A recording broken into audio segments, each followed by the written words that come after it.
মোবাইলের লক ভুলে গেছেন, সেটা প্যাটার্ন লক হতে পারে, পিন লক হতে পারে। মোবাইল ওপেন করতে পারতেছেন না, চলুন আজকে আমি আপনাদের দেখিয়ে দিচ্ছি, শিখিয়ে দিচ্ছি ভুলে যাওয়া লক কীভাবে খুলবেন বা ওপেন করবেন। ভিডিওটাকে শেয়ার দিয়ে রাখুন, পরবর্তীতে আপনার কাজে লাগতে পারে। ইউটিউব থেকে দেখে থাকলে ইউটিউব চ্যানেলটাকে সাবস্ক্রাইব করে বেল বাটনটাকে অন করে দিবেন। আপনার মোবাইলে প্যাটার্ন লক কিংবা পিন লক ভুলে গেলে যে কাজটা আপনি করবেন, অন্য একটা ফোন হাতে নেবেন, সেটা বন্ধু বান্ধবের হতে পারে অথবা ফ্যামিলির অন্য কারো ফোন হতে পারে, কিন্তু যেতে হবে পুরোনো। সার্চ বারে লিখবেন হলো ফাইন্ড মাই ডিভাইস।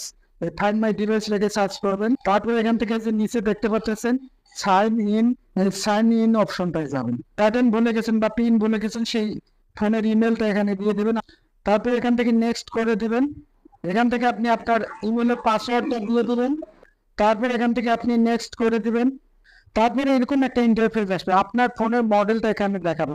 আমি যে ইমেলটা ব্যবহার করছি সে যে ফোনে, সেই ফোনের মডেলটা হচ্ছিল স্যামসং Z22। এই ফোনের মডেলটার উপর একটা ট্যাপ করবেন। করার পরে এরকম একটা ইন্টারফেস আসবে। আসার পরে এই যে দেখতে পাচ্ছেন নিচে ফ্যাক্টরি রিসেট ডিভাইস, এই ফ্যাক্টরি রিসেট ডিভাইসে ট্যাপ করলে আপনার ফোনটা কোম্পানির থেকে যখন আসে, যেভাবে আসে প্যাটার্ন লক থাকে না, পিন লক থাকে না, এরকম নতুন হয়ে বার হয়ে যাবে। আপনার সমস্ত ডকুমেন্ট ডিলিট হয়ে যাবে। আশা করি বুঝতে পেরেছেন।